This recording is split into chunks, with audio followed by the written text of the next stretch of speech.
ଓଡ଼ିଶାରେ ଜେଲ୍ ୱାର୍ଡର ପଦବୀ ବହୁତ ଶୀଘ୍ର ଆସିବାକୁ ଯାଉଛି।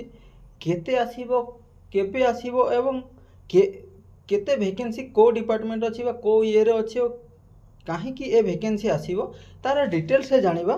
ତା ପୂର୍ବରୁ এই ଭିଡ଼ିଓଟିକୁ ସମ୍ପୂର୍ଣ୍ଣ ଦେଖିବେ ଏବଂ ସାଙ୍ଗମାନଙ୍କ ସହିତ ସେୟାର କରିବେ। ଆପଣଙ୍କ ଗୋଟିଏ ସେୟାର ଏବଂ ସବସ୍କ୍ରାଇବ୍ ମୋ ପାଇଁ ମୋଟିଭେସନ୍ ହେବ ନୂଆ ନୂଆ ଭିଡ଼ିଓ ବନାଇବା ପାଇଁ। ତ ନିଶ୍ଚିତ ଭିଡ଼ିଓଟିକୁ ପୁରା ସମ୍ପୂର୍ଣ୍ଣ ଦେଖିବେ। ଆସନ୍ତୁ ପୁରା ଭିଡ଼ିଓଟି ଷ୍ଟାର୍ଟ କରିବା।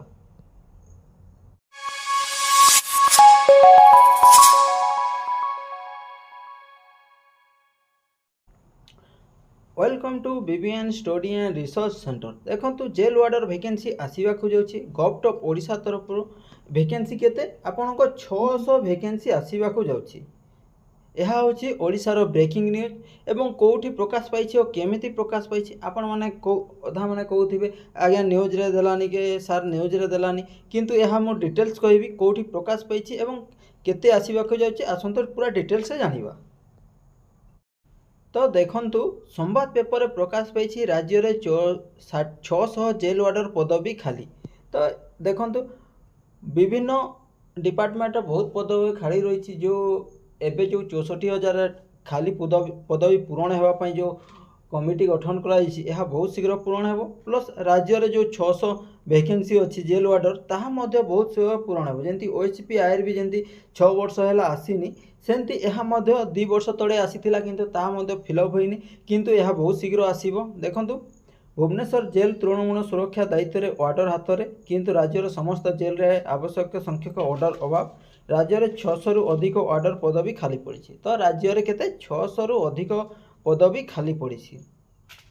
2 वर्ष है नियुक्ति बंद थी जेल सुरक्षा बाधाप्राप्त होथिबार परिलक्षित होछि। तापरे देखंतु जो पिला माने प्रथम थर ए चैनल विजिट करछंती एवं एमिते नुआ नुआ अपडेट पाई एही चैनल को सब्सक्राइब करंतु जहा द्वारा कि आपण गोटे शेयर एवं सब्सक्राइब मो पाई मोटिवेशन हेबो नुआ नुआ वीडियो बनैबा पाई। तो आसंत डिटेल्स देखिबा कोन आउ देछि। तापरे 2 वर्ष है नियुक्ति बंद थिबारु जेल सुरक्षा बाधाप्राप्त होउछि।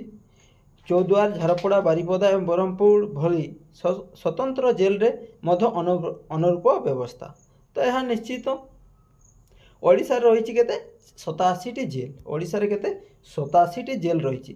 नियम अनुसार राज्यर समस्त जेल पाई आवश्यक केते 2100 वार्डर किंतु अछंती केते आपनको 1500 वार्डर अछंती। देखो ये 1500 वार्डर अच्छे तेणु 30% वार्डर पदवी पूरण हो पारनी। 2 वर्ष तले 219 वार्डर पदवी पूरण पर राज्य सरकार अनुमति प्रदान करथिले किंतु आज जाए ताहा पूरण हो पारे नहीं। तो देखंतु यह निश्चित जहाँ पूरण हो नहीं केते 600 पदवी पूरण होगापाई बहुत शीघ्र आपन नोटिफिकेशन आसीबो। एई 2-3 मास मध्य आपन जेल वार्डर जोटी ओसीपी आयर भी आसीबो ता सहित यह जेल वार्डर मध्य आपन वैकेंसी आसवाक जाऊँगी। कहवाक गले ओएसपी आयर भी ठू बहुत 100 गुण रे भल जेल वार्डर कहीं गोटे जगह आपन रे गोटे जगह ड्यूटी करेंगे आपन क्वार्टर मिले सबकि सुविधा उपलब्ध अच्छी जेल वार्डर मैं गोटे निर्दिष्ट जगार ही रहीकर आप ड्यूटी करें।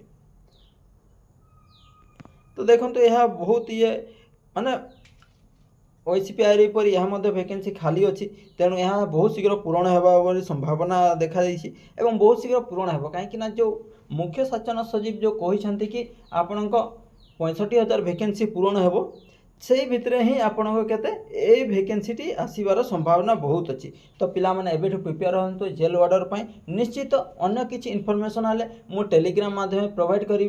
तो डिस्क्रिप्शन पर लिंक अच्छी सेठू जाइक टेलीग्राम चैनल रे जॉइन हेबे एवं टेलीग्राम रो ए लिंक टी पाइबा एही एमती शॉर्ट नोटिस बा पीडीएफ गुड़ा पाई परिबे। तो पिला माने देरी न करी टेलीग्राम चैनल जॉइन होंतु एवं एही पीडीएफ टी पाई परंतु एवं यही परी नूतन वीडियो पाइबाक हेले यही चैनल को सब्सक्राइब कर रखंतु जहाँ द्वारा कि आगामी दिन को जो नोटिफिकेशन गुड़ा आसीबो बा जो पीडीएफ गुड़ा आसीबो जो इनफॉरमेशन गुड़ा आसीबो मो वीडियो माध्यम आपको प्रोवाइड करी। तो यही इनफॉरमेशन केमिति लागला निश्चित कमेंट माध्यम जनइबे एवं भल लगी चैनल को सब्सक्राइब करेंगे और सांग मान सहित शेयर करेंगे। Thank you, thanks for watching.